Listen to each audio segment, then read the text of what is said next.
As Mr. Keating for 5 minutes. Well, thank you, Mr. Chairman, and thank you for allowing me to wave on to this subcommittee on this important hearing today. Thank you to Secretary Kerry for being here. Your experience is well known. You've been in the executive branch at state government level. You've been in the Senate and the legislative sector for 28 years and Secretary of State. And I think perhaps in this morning's testimony, what we heard is a reflection of that to an extent, that the questions posed to you in your official capacity really are in the province of the Secretary of State of the United States, or some of the solutions are found in the legislative side in the House or the Senate, and you're here as the envoy. You're here because there's an important new position that was created, because if you look at the importance of climate change right now, it's clear. It touches everything. If you were doing it in legislative committees, you could be easily testifying in front of the Armed Services Committee or the Intel Committee or Agricultural Committee or Energy and Commerce or Homeland or Appropriations. If you were dealing with cabinet responsibility, you could go through the whole spectrum of the President's cabinet and find how climate change is a directly affected and important piece of their function. So I think, given your background, our government is well served by having you in this role of envoy, bringing together all these fragments into one important position. And I thank you for that. But I want to give you the opportunity this morning, and as I'm at the last of the queue here, mercifully you might be thinking, but as I'm last in the queue, or pretty close, I'll say this. I just want to give you the chance.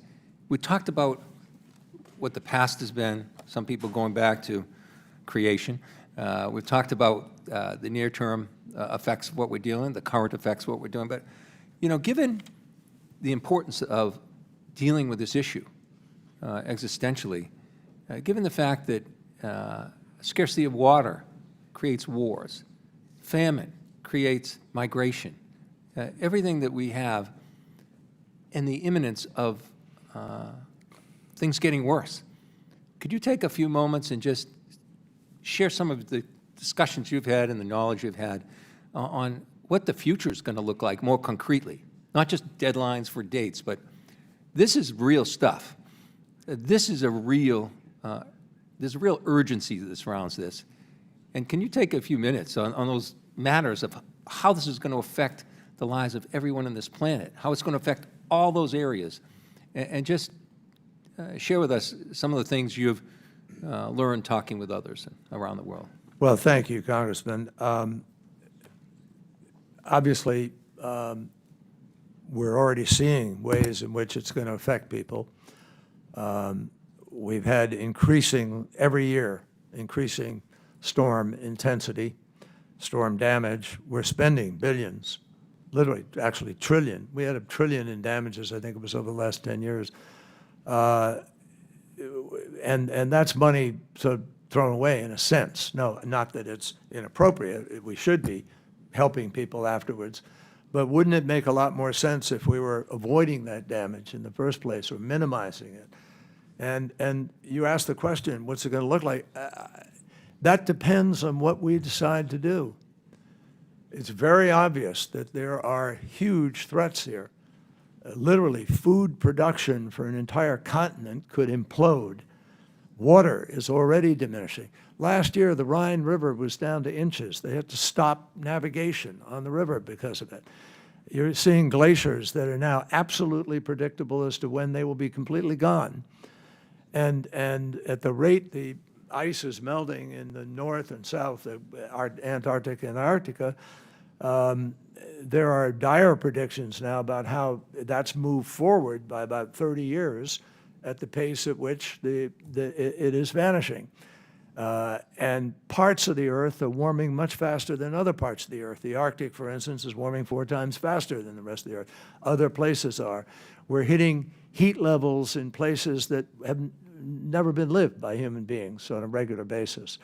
So, you know, what is life going to look like in the future? I'm an optimist. I'm genuinely an optimist about this. I'm watching what is now happening because of the Inflation Reduction Act. I'm seeing new processes, new seriousness of purpose among people who up until now never thought they had to be serious.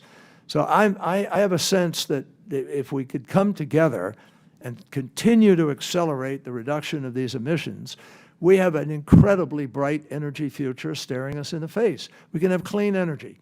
We can have energy that, if not renewable, is still clean in nuclear, whichever. You know, I look at the U.S. Navy. We've had ships that are nuclear, a small nuclear plant that have never had a sailor killed or lost or an accident, never had a spill. We know how to do this. We're just not choosing to do many of the things that are available to us to be able to do. So I think there's a huge, exciting set of possibilities for what will happen in this new economy that is going to develop. And it is going to develop, because I see the most serious of our entrepreneurs, the most successful of our entrepreneurs, the best of our financiers, all of them are now seized by this issue, and they're out there trying to push new processes, new technologies, new possibilities. And if we do what historically we humans have done, we're going to hopefully adapt and make the right choices. Well, Chair with now that- recognizes. With that optimistic note, I yield back. Thank you. Chair now recognizes